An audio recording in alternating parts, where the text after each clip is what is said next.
আসসালামু আলাইকুম ওরহমতুল্লাহ।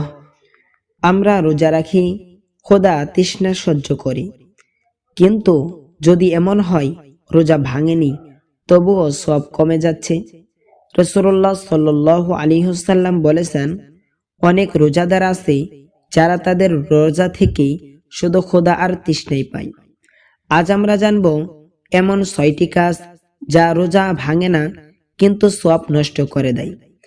নাম্বার 1, মিথ্যা কথা বলা। রাসূলুল্লাহ সাল্লাল্লাহু আলাইহি ওয়াসাল্লাম বলেছেন, যে ব্যক্তি মিথ্যা কথা বলে ও সে অনুযায়ী কাজ ত্যাগ করে না, আল্লাহর তার ক্ষুধা তৃষ্ণার প্রয়োজন নেই।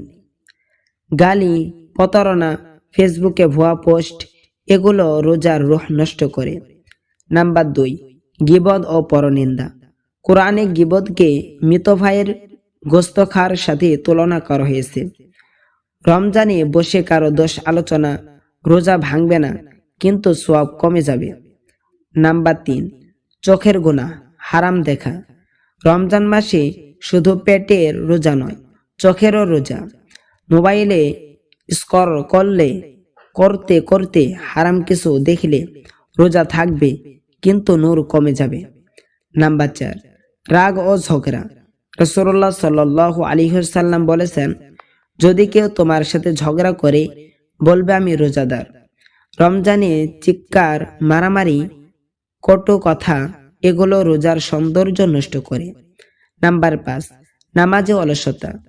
রোজা রেখে নামাজ না পড়া বড় গাফেলতি। রোজা ভাঙবে না কিন্তু ফরজ নামাজ ছাড়া সওয়াবের আশা করা কঠিন। নাম্বার 6, সময় নষ্ট করা। গান, সিনেমা, অপ্রয়োজনীয় মোবাইল। রমজান বছরে একবার আসে, আর আমরা যদি রাতভর সিরিজ দেখি, গেম খেলি, তাহলে এই মাসে বরকত হারাবো। ভাই ও বোনেরা, রোজা শুধু না খেয়ে থাকা নয়, চরিত্র ঠিক করার প্রশিক্ষণ।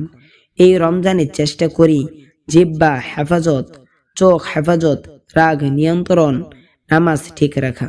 হয়তো রমজানই আমাদের জীবনের শেষ রমজান।